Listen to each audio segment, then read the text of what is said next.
by Elizabeth Woku, live from Melody FM studios here in the United Kingdom. First, let's check out the headlines. President Tinubu challenges governors to drive reform gains to grassroots. Oyo State House of Assembly approves 2025 supplementary budget of 299.8 billion naira. On entertainment news, musician Two-Face Idibia weds Edo lawmaker Natasha Osawaru in a private traditional ceremony. And on business news, marketers warn against disruption as Dangote plans direct fuel supply. And on the foreign scene, U.S. Secretary of State says Russia oil imports point of irritation in India-U.S. ties.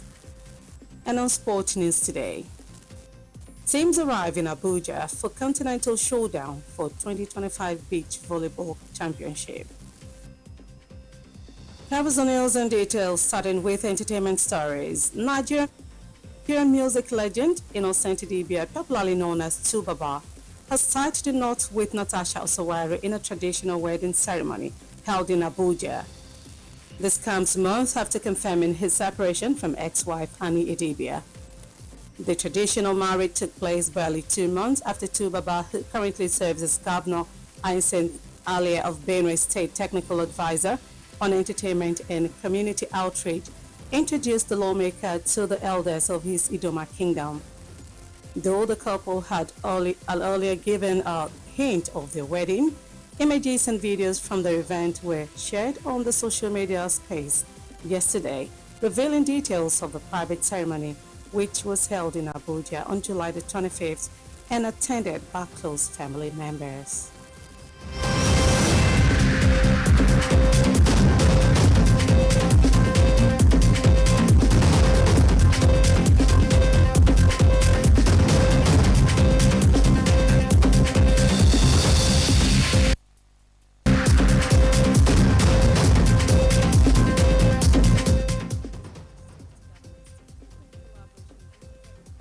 To ensure that the economic reforms currently underway translate into tangible benefits for Nigerians at the grassroots level.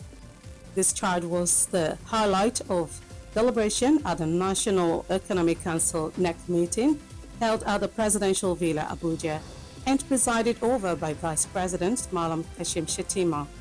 Briefing journalists after the meeting, Imo State Governor and Chairman of the Progressive Governors Forum, Senator Hope Uzodimma, said President Tinubu's intervention brought renewed focus and momentum to the Council's development agenda.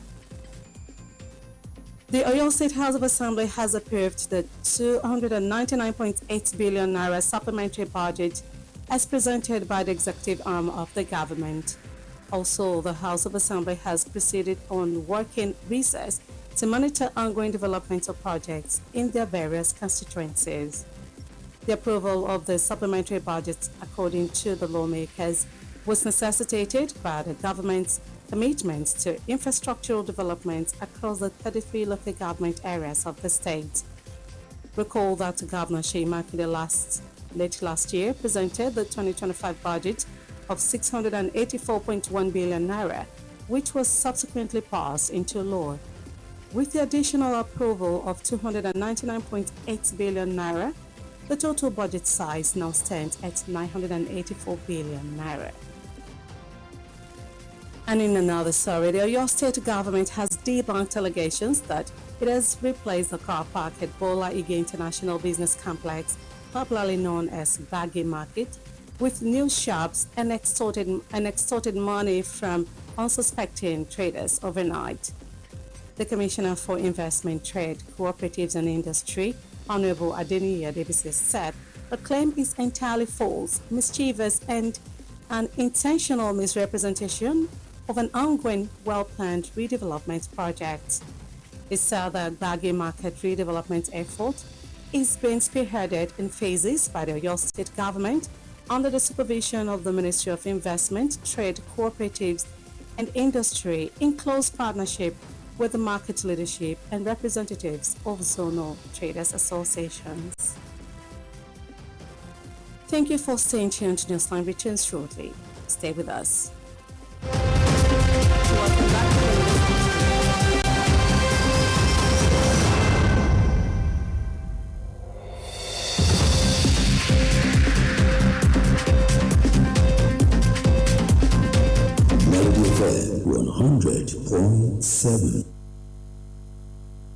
business without advertising is like winking at a girl in the dark. Do not be like a potential bachelor who's busy cutting an eye for a beautiful lady in a very dark room. Give your business the much needed publicity it deserves. Come do business with us by advertising your goods and services on Melody 100.7 FM Ibadan, and let's use our platform to uplift your own. Advertise with us by contacting our marketing department at number 2 NB Mapadeo Street, Budirasimi, Basharun, Ibadan, Oyo State, Nigeria. Telephone 0915-500-107. That is 0915-500-1007. You can also follow us on all our social media platforms at Melody 107 FM. At Melody FM Ibadan, we help make your business to blow. Yaga yaga. Melody FM, your real home of entertainment. Stay cool with Melody. Melody FM 100.7.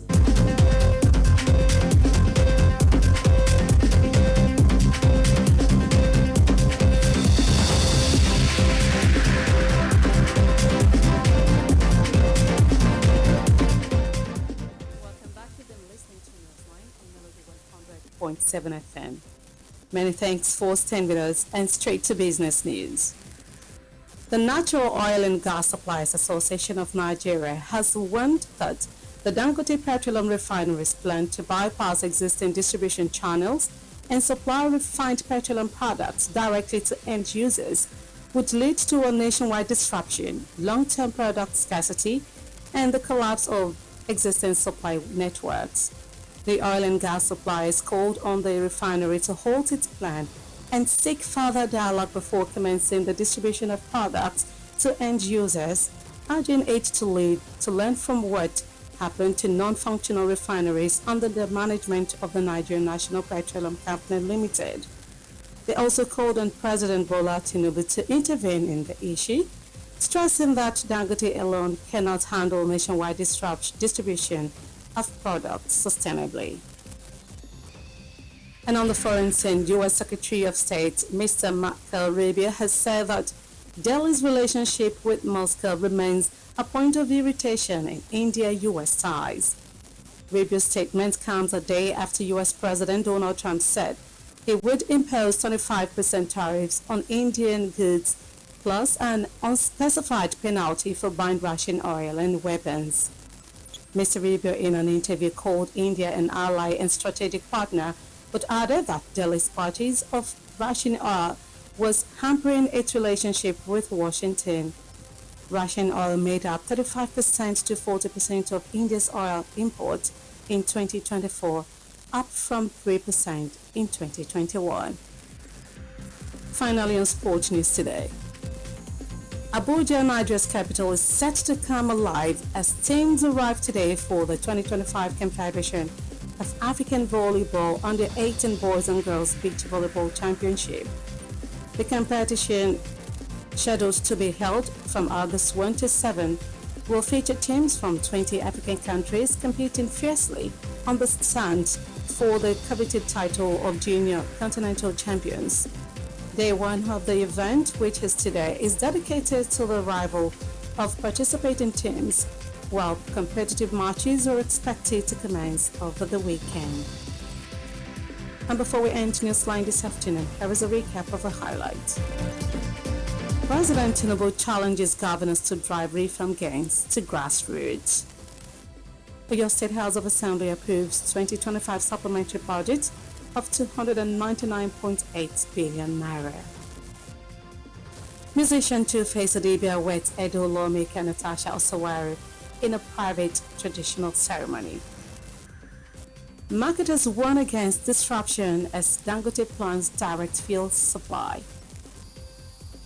And on the foreign scene, U.S. Secretary of State says Russia oil imports point of irritation in India-U.S. ties. And finally, on sports news today, we're told that teams arrive in Abuja for Continental Showdown for 2025 Beach Volleyball Championship. And we've come to the end of Newsline on Melody 100.7 FM. Kindly join us on our social media platforms for more news stories and excellent programming. Newsline was compiled and produced by Bola Egunfemi. Edited by Demita Pebrema. I am Elizabeth Awoku. Please stay tuned for the Yoruba version of the news shortly. Good afternoon, and many thanks for listening.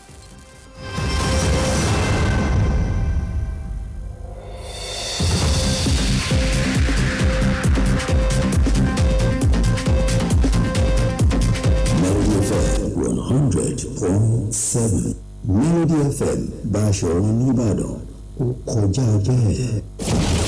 Ìròyìn ní ìkànnì Melody 100.7 FM Ìbàdàn.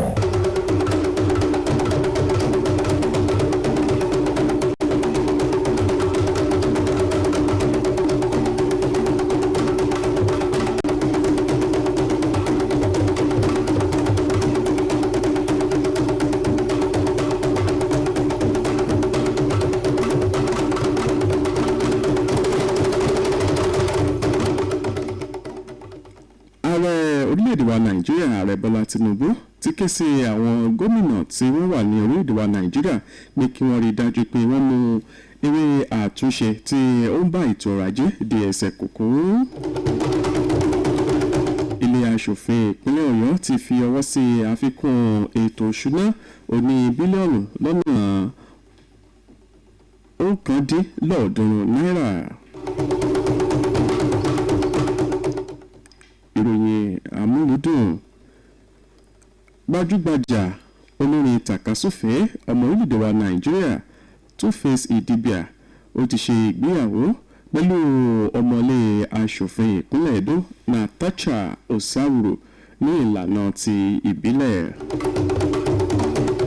àwọn alágbàtà epo rọ̀bì lórílẹ̀-èdè yìí ti kìlọ̀ fún ilé-iṣẹ́ ẹbù ìfọpo Dangote láti mọ́ta ọjà rẹ̀ fún àwọn tí ó mọ̀ ọ́ lò ó. nílẹ̀ òkèrè akọ̀wé ìjọba ilẹ̀ Amẹ́ríkà ti sọ wípé gbígba epo rọ̀bì láti orílẹ̀-èdè Russia onáà ni yóò mú àkùdé débá àjọṣepọ̀ tó wà láàrin orílẹ̀-èdè India àti ilẹ̀ Amẹ́ríkà. ẹ gbọ́ ìròyìn náà lẹ́kùnrẹ́rẹ́.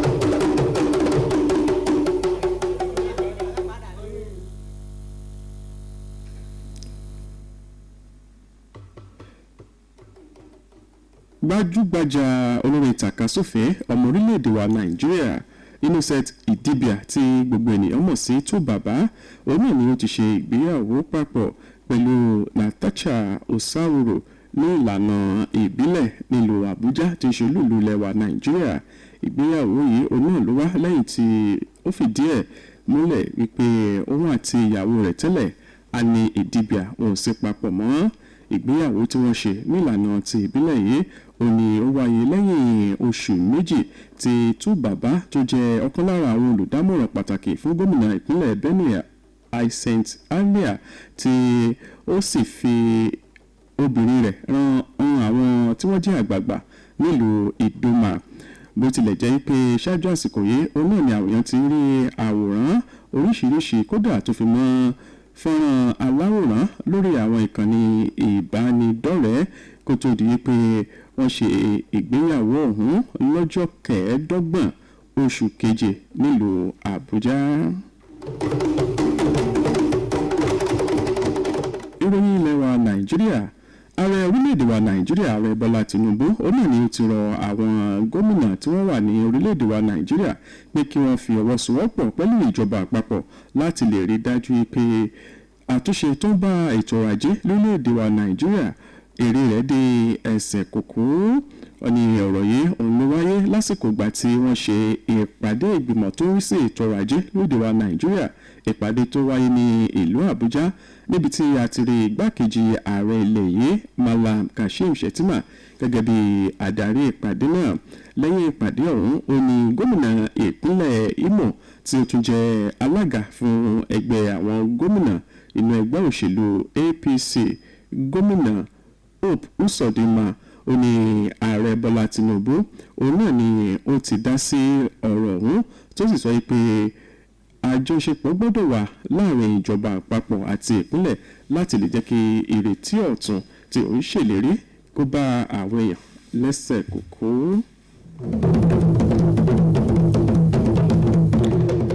wàyí ilé aṣòfin ìpínlẹ̀ Ọ̀yọ́ náà ni wọ́n ti buwọ́ lu àfikún ètò ìṣúná oní bílíọ̀nù lọ́nà $1.3 bílíọ̀nù náírà láti lè jẹ́ kí ìjọba ráyè ṣe àwọn iṣẹ́ ìdàgbàsókè ọlọ́kan-ò-jọ̀kan. wọ́n ní àfikún àbá ètò ìṣúná yìí òun náà ni ẹni tí ó jẹ́ aṣojú gómìnà gbé lọ sí ilé ìjọba láti lè jẹ́ kí wọ́n buwọ́ lù ú. wọ́n ní bó tilẹ̀ jẹ́ pé onírúurú iṣẹ́ ìdàgbàsókè òun náà ni ó ń lọ lọ́wọ́. wọ́n ní àmọ́ tó jẹ́ pé owó yìí òun náà ni yóò fún wọn láàyè láti lè jẹ́ kí wọ́n ṣe iṣẹ́ tí ó yẹ kí wọ́n ṣe. ilé aṣòfin ìpínlẹ̀ Ọ̀yọ́ náà ni wọ́n sọ pé wọ́n ti fún àwọn ọmọ ilé aṣòfin náà láti lọ fún ìsinmi láti lè jẹ́ kí wọ́n mójútó àwọn iṣẹ́ ìdàgbàsókè ọlọ́kan-ò-jọ̀kan tó ń lọ ní ẹkùn ìdìbò kó wá wọn.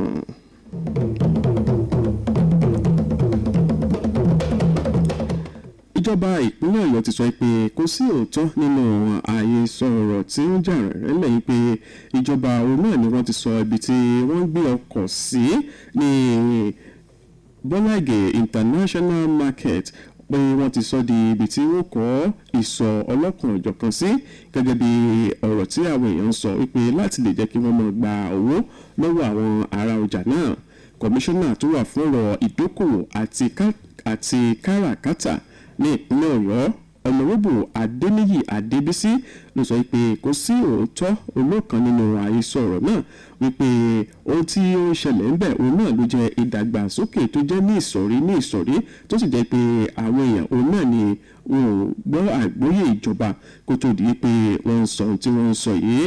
ó sọ pé ọjà Bọ́láìgè òun náà ni àtúnṣe ń débá tó sì jẹ́ pé díẹ̀ òun ni ìjọba ìpínlẹ̀ Ọ̀yọ́ lábẹ́ ìṣàkóso iléeṣẹ́ tó ń rí sí ọ̀rọ̀ ìdókòwò káràkátà tí wọ́n ń ṣe báyìí. àkójọpọ̀ ìròyìn tẹ̀síwájú ní ìkànnì Melody 100.7 FM. Melody FM Báṣọ̀run nìbàdàn ó kọjá bẹ́ẹ̀. Ǹjẹ́ ìwọ mọ̀ pé ká máa ṣòwò láì ṣe ìpolówó ọjà bí ìgbà téèyàn ń ṣẹ́jú nínú òkùnkùn ni kò ní yọ? Ìpolówó ọjà làgbúlò òwò. Ẹ má dàbí ọ̀dọ́kùnrin tí ń ṣẹ́jú sọ̀sọ̀rọ̀ lọ́mọge nínú òkùnkùn. Ẹ polówó ọjà yín bó ti yẹ. Ẹ wá bá wa dòwò pọ̀ ní ìkànnì Melody 100.7 FM Ìbàdàn. Nípa pípolówó ọjà yín káàsì fi tiwa gbé tiyín lárugẹ. Ẹ kàn sí ẹ̀ka ìpolówó ọjà wa níléeṣẹ́ wa tó wà ní ojúlé kejì MB Mápàdéhùn Bòdè Wáàsìmí Báṣọ̀run Ìbàdàn nípínlẹ̀ Ọ̀yọ́ orílẹ̀-èdè Nàìjíríà. Ẹ sì lè pè wá sórí ẹ̀rọ ìbáraẹnisọ̀rọ̀ 0915-500-107 lẹ́ẹ̀kan sí 0915-500-107.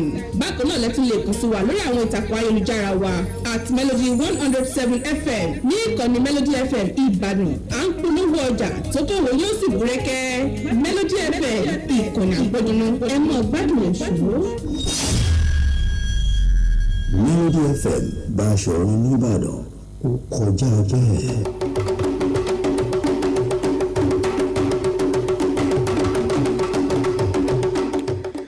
ẹ káàbọ̀ padà àkójọpọ̀ ìròyìn lẹ́ ń gbọ́ ní ìkànnì Melody 100.7 FM. àwọn alágbàtà epo rọ̀bì àti afẹ́fẹ́ gáàsì náà ni wọ́n ti kìlọ̀ fún iléeṣẹ́ ibùfọ̀pọ̀ Dangote láti má tẹ̀síwájú nínú ìgbésẹ̀ tó ń gbé pé kí ó máa ta àwọn ọjà rẹ̀ fún àwọn aráàlú tí wọ́n lò láìṣe pé wọ́n gba ọ̀dọ̀ àwọn tí wọ́n jẹ́ alágbàtà kọjá gẹ́gẹ́ bí ohun tí wọ́n sọ wípé yóò jẹ́ kí akùdé kí ó dé bá bí àwọn tí wọ́n nílò epo yìí bí wọ́n ṣe mọ́ gbà á torí wípé iléeṣẹ́ ibùfọ̀pọ̀ Dangote nìkan kò lè ta epo fún gbogbo àwọn ọmọ orílẹ̀-èdè wa Nàìjíríà láìsí ti àwọn alágbàtà ń bẹ̀ gẹ́gẹ́ bí ohun tí wọ́n sọ wípé àwọn nílò láti jọ fikùnlukùn káwọn sì fi ìròrí gbé òye yọ lórí ọ̀nà tí àwọn gbà gbé ọ̀rọ̀ ń gbà kí wàhálà má bàa ṣẹlẹ̀ lẹ́ka epo rọ̀bì orílẹ̀-èdè wa Nàìjíríà. Bẹ́ẹ̀ ni wọ́n tún ké sí ààrẹ Bọ́lá Tinubu pé kí ó dá sí ọ̀rọ̀ ọ̀hún kí ó má bàa di pé àwọn ọmọ orílẹ̀-èdè wa Nàìjíríà wọn ò ní mọ rí epo lò bí ó ṣe yẹ kí wọ́n lò ó. Wàyí o, ìròyìn ilẹ̀ òkèrè. Akọ̀wé ìjọba ilẹ̀ Amẹ́ríkà ọ̀gbẹ́ni Marco Rubio ó ti sọ̀rọ̀ lórí àjọṣepọ̀ tó wà láàrin ìdẹ̀yẹ àti Moscow tó sì sọ wípé ó lè jẹ́ kí akùdédé bá àjọṣepọ̀ tó wà láàrin orílẹ̀-èdè India àti ilẹ̀ Amẹ́ríkà.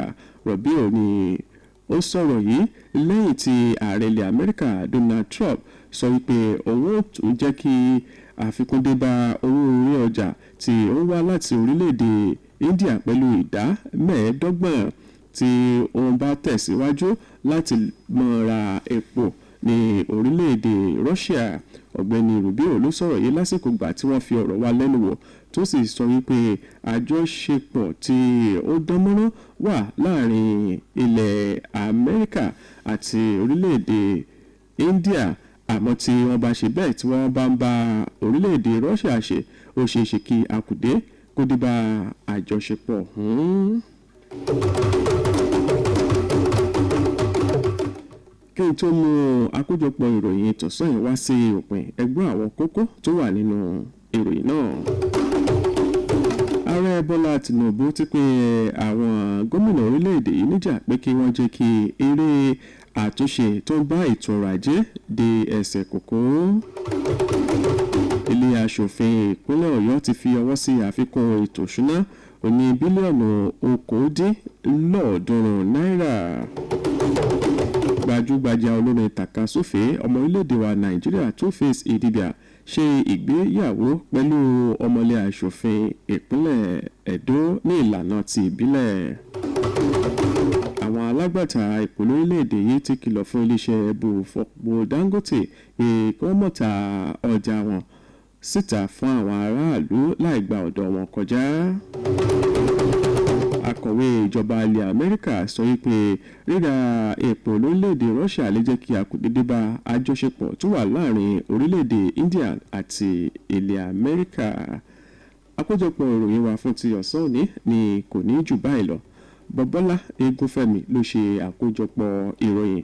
Tèmítọ́pẹ́ Ibrahima ni olóòtú ìròyìn. Eyitayo Olúṣọlá ló ti ròyìn. Ẹ ṣeun tẹ́ ẹ gbọ́ ìkànnì Melody 100.7 FM.